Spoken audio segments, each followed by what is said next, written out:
Halo, sharing aku kali ini dari buku Hard Lesson di bagian dua tipe hamba yang terluka. Di sini Tuhan Yesus berkata bahwa itulah dua respon hamba yang kutemui di dalam overcomer.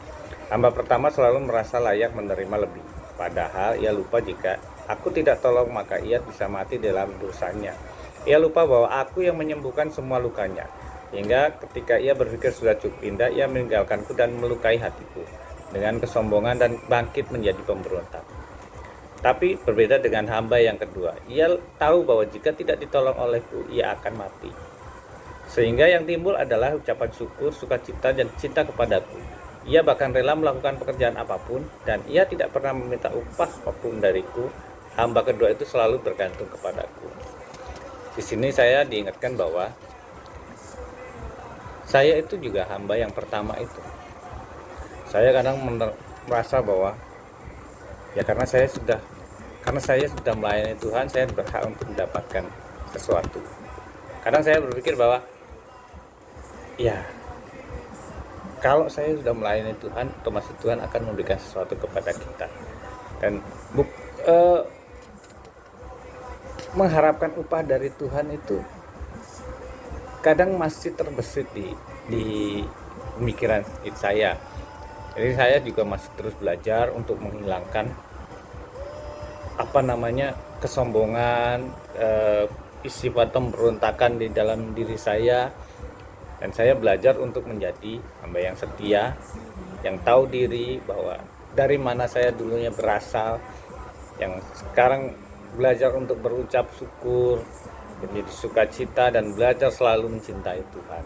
Tidak semua hal yang saya dapat itu, bahkan semua yang saya dapat adalah hal yang sebenarnya dari Tuhan, bukan dari kekuatan ataupun dari apa yang saya bisa.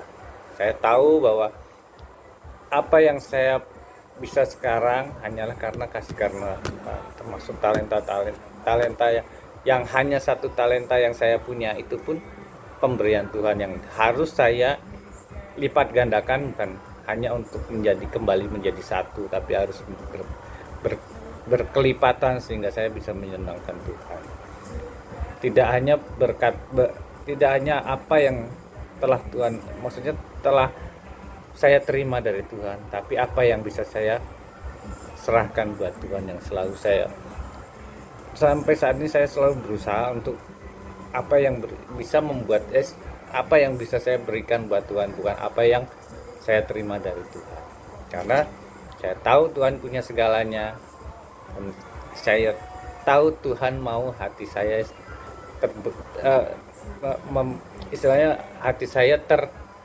terbentuk sesuai dengan keinginannya Tuhan.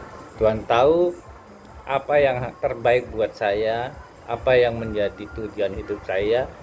Jadi saya harus belajar untuk mengikuti apa yang Tuhan mau, belajar untuk menyesuaikan diri. Ya walaupun tidak semudah yang diucapkan, karena sampai saat ini pun saya masih belajar.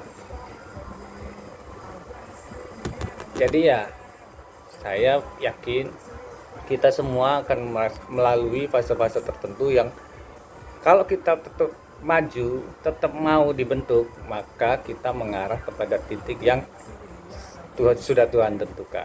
Sama-sama kita belajar, sama-sama kita berjuang, kita berserah diri kepada Tuhan, biar bejana kita diisi dan dibentuk oleh Tuhan sendiri, bukan karena apa yang kita bisa, tapi karena Tuhan yang sediakan.